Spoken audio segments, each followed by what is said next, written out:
ಬಿಡದಿ ಯೋಜನೆ ಕುಮಾರಸ್ವಾಮಿ ಕನಸಿನ ಕೂಸು ಅಂತಾರೆ. ಬೆಂಗಳೂರು ನಗರ, ಬೆಂಗಳೂರು ದಕ್ಷಿಣವನ್ನು ವಿಶ್ವಕ್ಕೆ ಮಾದರಿಯಾಗಿ ಮಾಡ್ತೇನೆ, ನಿನ್ನೆ ಹೇಳಿದ್ದಾರೆ, ವಿಶ್ವಕ್ಕೆ ಮಾದರಿಯಾಗಿ ಮಾಡ್ತೇನೆ ಅಂತ ಹೇಳಿದ್ದಾರೆ. ಎಸ್.ಎಂ. ಕೃಷ್ಣ ಅವರ ಕಾಲದಲ್ಲಿ ಮಂತ್ರಿಯಾಗಿ ಏನು ಮಾಡಿದ್ದೀರಿ? ನಿಮ್ಮ ಸಾಧನೆಯನ್ನು HMT ಆವರಣದಲ್ಲೇ ನೋಡಬಹುದು. ಮುಖ್ಯಮಂತ್ರಿ ಡಿ.ಕೆ. ಶಿವಕುಮಾರ್ ವಿರುದ್ಧ ಕೇಂದ್ರ ಸಚಿವ H.D. ಕುಮಾರಸ್ವಾಮಿ ವಾಗ್ದಾಳಿಯನ್ನು ನಡೆಸಿರುವಂಥದ್ದು.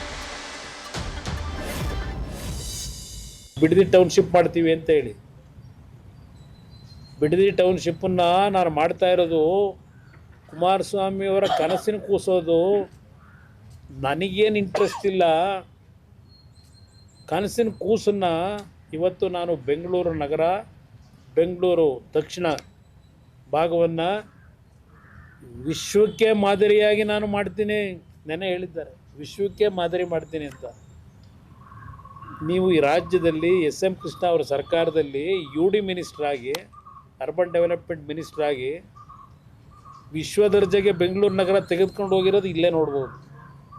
ಈ HMT ಆವರಣದಲ್ಲಿ ವಿಶ್ವ ದರ್ಜೆಗೆ ಯಾವ ರೀತಿ ತೆಗೆದುಕೊಂಡು ಹೋಗಿದ್ದೀರಿ. ಯಾವುದೋ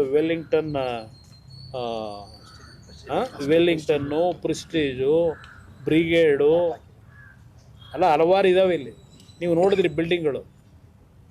ನಮ್ಮ HMT ನೂರಾರು ಜನ, ಸಾವಿರಾರು ಜನಕ್ಕೆ ಅನ್ನ ಕೊಟ್ಟಂಥ ಸಂಸ್ಥೆ.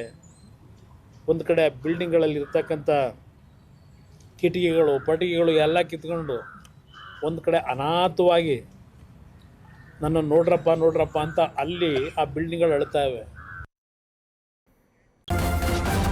ನ್ಯೂಸ್ ಫಸ್ಟ್, ನಿರ್ಭೀತಿಯಿಂದ ನಿಮ್ಮ ಪರವಾಗಿ.